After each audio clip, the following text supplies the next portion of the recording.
Hello students, आइए आज हम एन ब्यूटेन के संरूपणों के बारे में, कॉन्फॉर्मेशंस के बारे में कुछ बातें जान लें। इससे पहले हमने इथेन के कॉन्फॉर्मेशंस के बारे में पढ़ा था।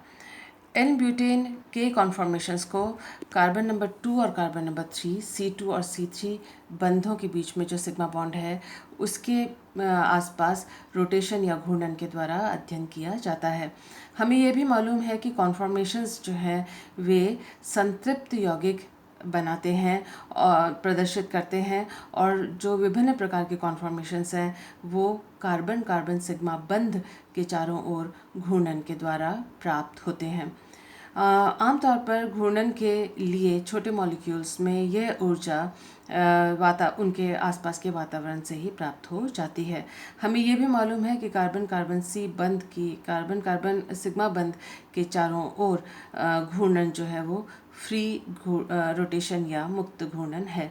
सबसे पहले हम देखते हैं स्क्रीन पे Fischer projection formula. Fischer projection formula जो एन ब्यूटेन का है, इसमें कार्बन नंबर 1 सबसे टॉप पे लिखा हुआ है और कार्बन नंबर 4 सबसे डाउन पे लिखा हुआ है। ये फिशर प्रोजेक्शन फार्मूला हमेशा वर्टिकल और हॉरिजॉन्टल लाइंस के द्वारा प्रदर्शित किया जाता है। और फिशर प्रोजेक्शन फार्मूला ख़ास तौर पर इक्लिप्स्ड कॉन्फॉर्मेशन के लिए ही बनाया जाता है या ग्रसित संरूपण के लिए ही बनाया जाता है। दूसरा फार्मूला जो आपके स्क्रीन पे है वो है सॉ हॉर्स फार्मूला।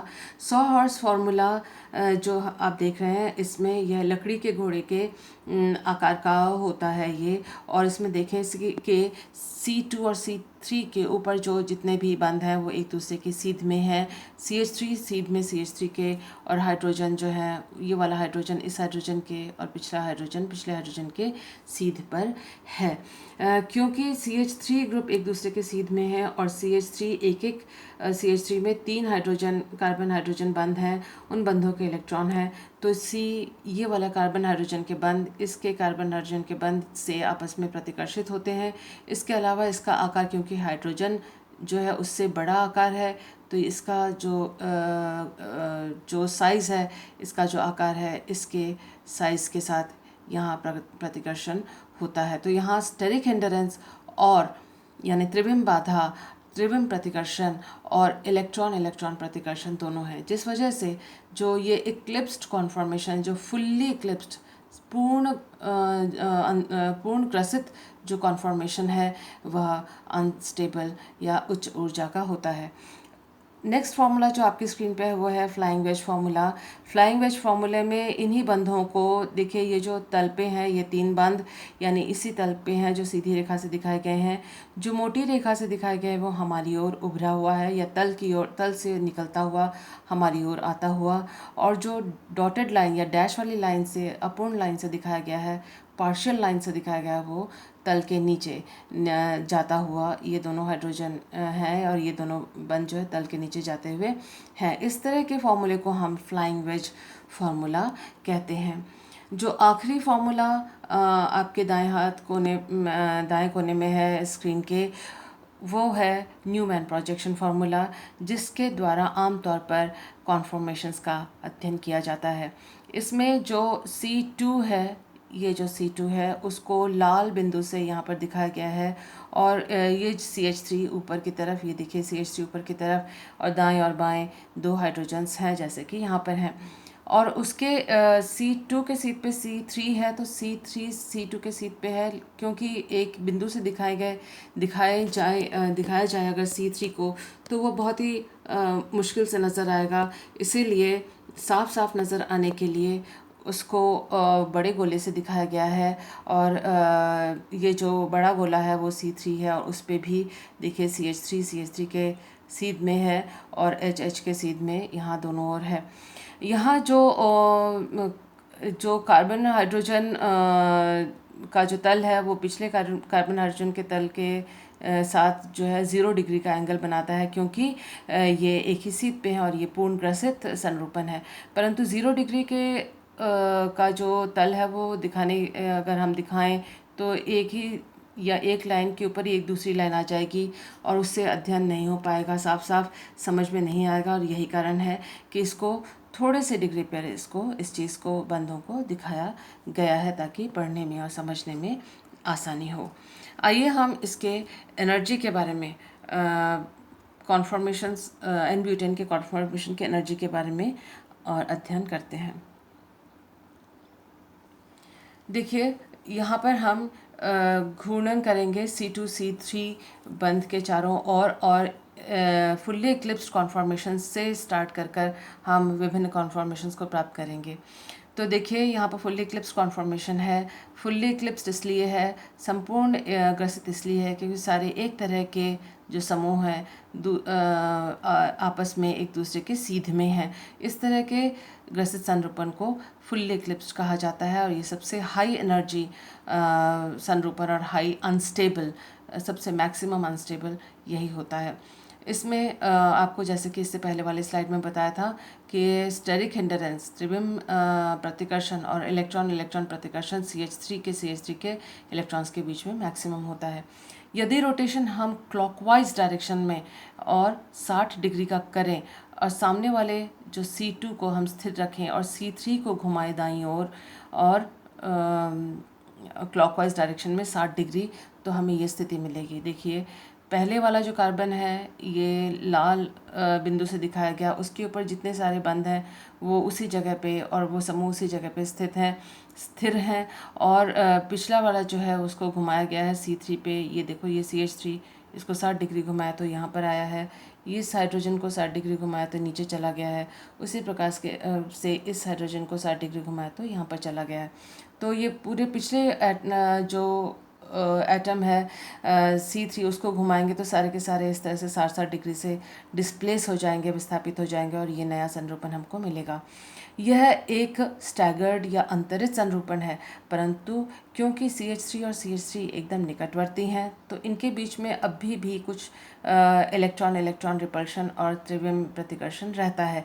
इसलिए हालांकि इसकी एनर्जी फुल्ली इक्लिप्स्ड से कम है, परंतु पूरी तरह से ये सबसे अधिक स्थायी संरूपण नहीं है।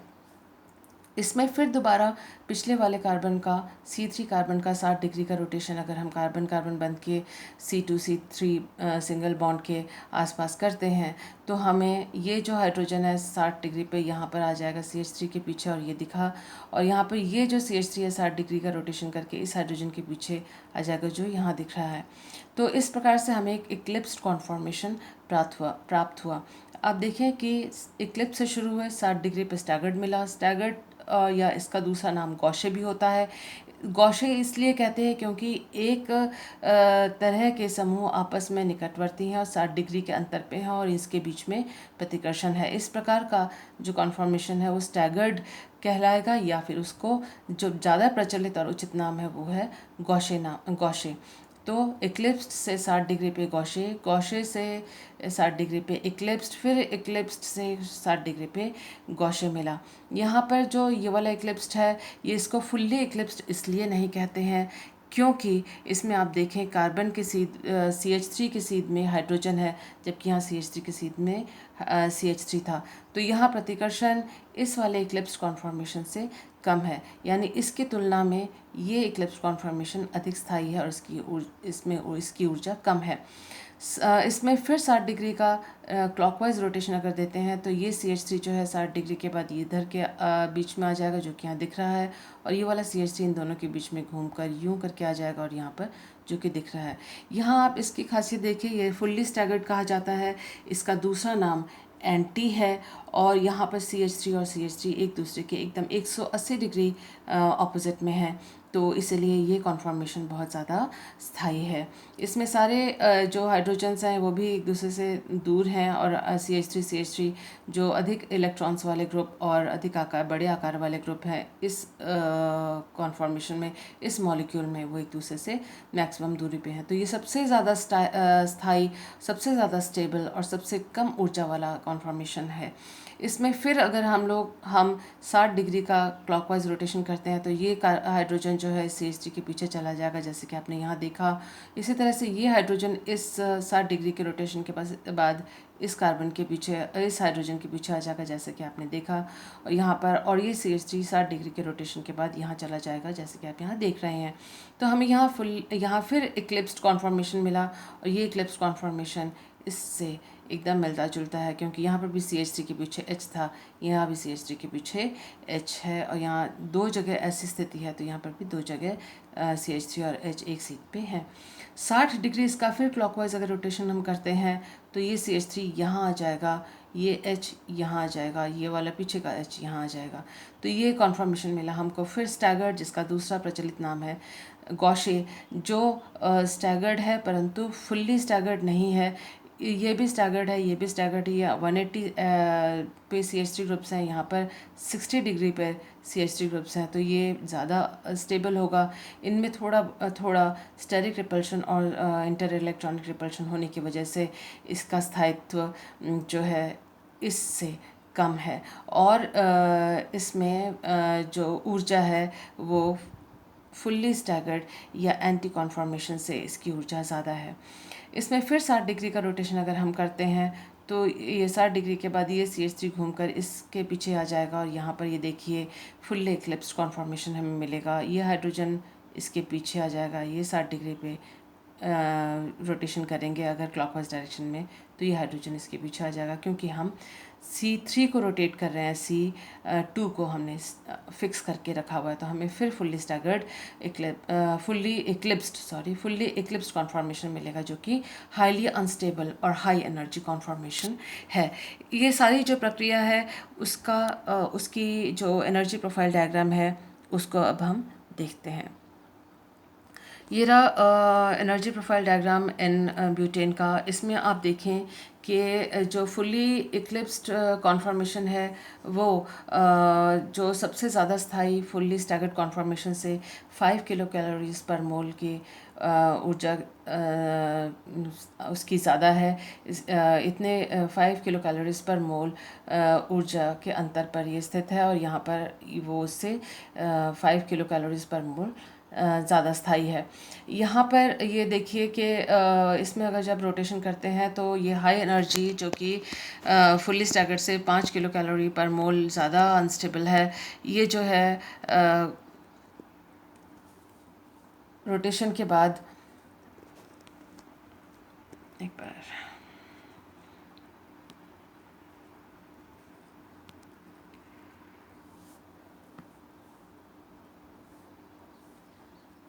देखिए, रोटेशन के बाद ये जो है गॉशी कॉन्फॉर्मेशन आया। गॉशी कॉन्फॉर्मेशन में हालांकि ये स्टैगर्ड है, लेकिन उससे भी ज़्यादा स्टैगर्ड एंटी कॉन्फॉर्मेशन या फुल्ली स्टैगर्ड कॉन्फॉर्मेशन होता है। आप ये देखें कि इसकी जो एनर्जी है गॉशी कॉन्फॉर्मेशन की, वो फुल्ली स्टैगर्ड से 0.8 किलो कैलोरी पर मोल के अंतर पर से ज़्यादा होती है। उसी प्रकार से अगर फिर इसका 60 डिग्री रोटेशन किया, हमें इक्लिप्स्ड मिला, परंतु यह इक्लिप्स यहाँ पर CH3 और H सीध पे हैं, तो यह इस फुल्ली इक्लिप्स से स्थायी है, कम ऊर्जा वाला है, परंतु फुल्ली स्टैगर्ड से या एंटी से यह 3.4 किलो कैलोरी पर मोल ऊर्जा इसकी ज़्यादा होती है। फिर जब इसमें रोटेशन 60 डिग्री का करते हैं तो टोटल 180 डिग्री का रोटेशन यहाँ से यहाँ तक हो गया, और हम देख रहे हैं कि ये फुल्ली एंटी जो फुल्ली स्टैगर्ड कॉन्फॉर्मेशन मिला, जिसका स्थायित्व सबसे कम है। इस प्रकार से फिर वापस अगर 60 डिग्री पे करें तो हमें ये गॉशे तो ये इक्लिप्स हमें मिलेगा, और उसके बाद उसका रोटेशन अगर फिर करें तो हमको ये गॉशी कॉन्फॉर्मेशन मिलेगा। इस तरह से ये ग्राफ बन रहा है, एक सिमेट्रिकल ग्राफ बना है, और यहाँ इस एक्सिस पे देखिए एंगल ऑफ रोटेशन दिखाया गया है, और इस एक्सिस पे पोटेंशियल एनर्जी दिखाया गया है, जो कि इसको पूरी अच्छी तरह से इस एनर्जी चेंज को रोटेशन के साथ कार्बन बंध के आसपास रोटेशन के साथ एनर्जी चेंज को ये एक्सप्लेन कर रहा है, ये वाला डायग्राम।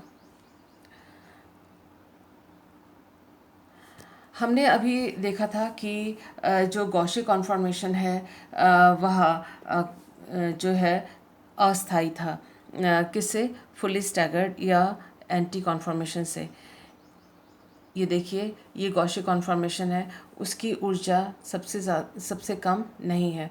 ये फुली स्टैगर्ड से गॉशी कॉन्फॉर्मेशन 0.8 किलो कैलोरी ज़्यादा ऊर्जा लिए हुए है, तो इसलिए स्थायी नहीं है। परंतु हमेशा ऐसा नहीं होता कि गॉशी कॉन्फॉर्मेशन सबसे ज़्यादा अस्थाई मतलब जो है सबसे ज़्यादा स्थायी न हो। कभी कभी गॉशे कॉन्फॉर्मेशन भी सबसे ज़्यादा स्थायी होता है, वो कंडीशन हम देख लेते हैं। ये जो आपको एग्जांपल दिखा रहे हैं, ये कॉम्पिटिटिव एग्ज़ाम्स के नज़रिए से इम्पॉर्टेंट एग्जांपल है। और इसमें आप देखिए, ये एन ब्यूटेन नहीं दिखाया हमने, ये हमने आपको दिखाया है इथेन 1,2 डायोल। तो इसमें 2 कार्बन है, ये जो लाल डॉट से दिखाया गया है ये पहला कार्बन है, और ये दूसरा कार्बन है जो बड़े गोले से दिखाया गया है। पहले और दूसरे कार्बन पर OH है। ये गॉशे कॉन्फॉर्मेशन है, क्योंकि एक तरह के समूह इस तरह से 60 डिग्री के अंतर पे है, और इसीलिए इसको गॉशे कॉन्फॉर्मेशन कहा जाता है। और ये जो कॉन्फॉर्मेशन है वो स्टैगर्ड कॉन्फॉर्मेशन है। इसमें देखिए कि ये स्टेबल इसलिए है क्योंकि इसके अंदर हाइड्रोजन बंध बन सकता है, और हाइड्रोजन बंध इस प्रकार से ये निकटवर्ती OH समूहों के बीच में बना। अगर हम इसका एंटी कॉन्फॉर्मेशन देखें, जो कि फुल्ली स्टैगर्ड कॉन्फॉर्मेशन है, उसमें देखिए OH और OH एक दूसरे से सब एंटी पे हैं। इन OH के ऊपर इलेक्ट्रॉन्स है, यहाँ पर भी OH के ऊपर लोन पेयर ऑफ इलेक्ट्रॉन्स होते हैं, यहाँ पर भी OH के ऊपर लोन पेयर और लोन पेयर इलेक्ट्रॉन्स होते हैं। उनके बीच में प्रतिकर्षण बल होता है, लेकिन जो प्रतिकर्षण बल होता है उससे भी अधिक स्थायित्व इस हाइड्रोजन बंध के बनने से होता है, इसीलिए गॉशी कॉन्फॉर्मेशन ज़्यादा स्टेबल होता है। यहाँ जो एंटी कॉन्फॉर्मेशन मिला है, इसमें स्टेरिक रिपल्शन कम है, इलेक्ट्रॉन इलेक्ट्रॉन रिपल्शन कम है, परंतु यहाँ पर हाइड्रोजन बंध नहीं बन सकता, जो कि एक्स्ट्रा स्टेबिलिटी इसको देता है, वो यहाँ पर संभव नहीं है। इसीलिए एंटी कॉन्फॉर्मेशन लेस स्टेबल होगा और गॉशी कॉन्फॉर्मेशन अधिक स्टेबल होगा। इस तरह से एक और गॉशी कॉन्फॉर्मेशन देखते हैं हम। यहाँ पर भी हमने इथेन ही लिया है, उसके एक हाइड्रोजन को हमने ब्रोमो से और दूसरे को हमने क्लोरो से रिप्लेस किया है। अब आप देखें कि यहाँ पर ब्रोमो के ऊपर, क्योंकि हेलो ग्रुप है, इन दोनों के ऊपर लोन पेयर ऑफ इलेक्ट्रॉन्स होते हैं। ये गॉशी कॉन्फॉर्मेशन में 60 डिग्री के अंतर पे के डिस्टेंस पे एक दूसरे पर पहले और दूसरे कार्बन पे जुड़े हुए हैं, और इनके बीच में इंटर इलेक्ट्रॉनिक और रिपल्शन भी होता है, और स्टेरिक इंडरेंस या त्रिविम बाधा भी होता है। तो इस तरह का गॉशी जो है, जो कि यहाँ पर कोई स्थायीकरण किसी भी कारण से नहीं हो पा रहा है, जैसे कि यहाँ हाइड्रोजन बंध था, यहाँ किसी प्रकार का स्थायीकरण नहीं हो पा रहा है, स्टेबिलिटी नहीं आ पा रही है, इसलिए ये गॉशी कॉन्फॉर्मेशन ज़्यादा स्टेबल नहीं होगा या अनस्टेबल होगा, और इसी मॉलिक्यूल का जो एंटी है वो स्टेबल होगा, ज़्यादा स्टेबल होगा, ये अनस्टेबल होगा। तो यहाँ देख रहे हैं हम कि गॉशी कॉन्फॉर्मेशन खास परिस्थितियों में सबसे ज़्यादा स्टेबल भी हो सकता है और एंटी कम स्टेबल भी हो सकता है। तो मुझे उम्मीद है आपको एन ब्यूटेन के बारे में, कॉन्फॉर्मेशंस के बारे में इंफॉर्मेशन यहाँ समझ में आई होंगी। अगर आपको समझ में आई है तो इस वीडियो को लाइक कीजिएगा, और आपको अगर कोई क्वेरी है, कोई क्वेश्चन है, तो आप मुझे ज़रूर व्हाट्सएप ग्रुप में पोस्ट कीजिए या मुझे कांटेक्ट करें। Thank you.